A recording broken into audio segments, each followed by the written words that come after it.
Podcast de l'article de Hafid Fassifiri publié sur lodigi.ma. L'auteur a intitulé son article « L'équipe de football du Polisario ». Il commence son article ainsi. Vaut mieux en rire, le Polisario prépare une équipe de football pour la Coupe de la Confédération africaine de football. Hors-jeu. Alors comme cela, le Polisario voudrait avoir une équipe de football, pour participer aux compétitions africaines. Non, ce n'est pas un poisson d'avril, mais il s'agit de la toute récente trouvaille des mercenaires séparatistes, pour se mettre en avant. L'auteur poursuit son article ainsi.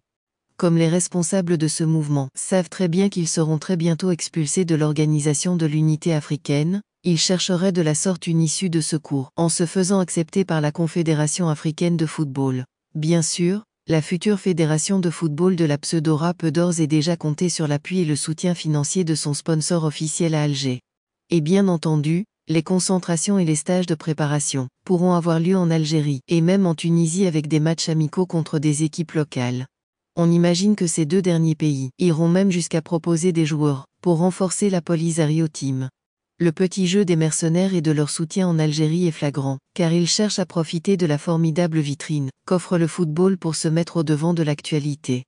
On comprend bien pourquoi l'Algérie avait invité des représentants du Polisario à la dernière cérémonie d'ouverture des Jeux méditerranéens d'Oran, et pourquoi il compte également les inviter au CHAN 2023 en Algérie. Et pourquoi les séparatistes font tout pour pouvoir être invités par le Qatar à la Coupe du Monde, qui débute dans 10 jours. Entre nous, à quoi ressemblerait un match de football avec le Polisario? Des ballons piégés, des drones armés, des arbitres qu'on égorge au couteau à chaque but refusé pour hors-jeu.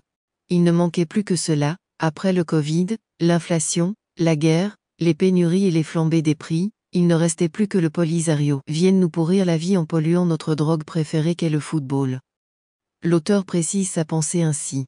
À tout casser, on aimerait bien voir l'équipe du Polisario venir se faire massacrer par le Wydad et ramasser un panier de buts devant le Raja, Berkane ou l'Asfar. Sauf que jamais une équipe marocaine ne jouera contre celle du Polisario. Et même si par malheur la Confédération africaine de football acceptait en son sein le Polisario, notre pays n'aurait plus qu'à se retirer de la Confédération africaine de football, et de boycotter toutes les compétitions organisées par la Confédération africaine de football. Heureusement toutefois que la FIFA ne traite qu'avec des États et jamais avec des organisations terroristes. Heureusement que le Polisario n'a pas l'argent du Qatar. Les Algériens eux ont beaucoup d'argent, mais heureusement que les généraux préfèrent le garder pour eux. L'auteur conclut son article ainsi. Si vous voulez mon avis, le Polisario mérite, une fois pour toutes, une bonne raclée sur le terrain militaire et leurs commanditaires d'Alger ont bien cherché une belle leçon, qui les calmerait un bon moment. Au moins, cela leur ôtera l'envie de jouer avec le royaume du Maroc ce petit jeu malsain qui n'en finit plus. Rédigé par Hafid Fassifiri et lu par l'intelligence artificielle de Lodigi Media. N'oubliez pas de télécharger notre application Lodigi Mobile sur Android et iOS, et de vous abonner à notre chaîne YouTube Lodigi TV si vous souhaitez être au courant des dernières actualités, podcasts et émissions télévisées.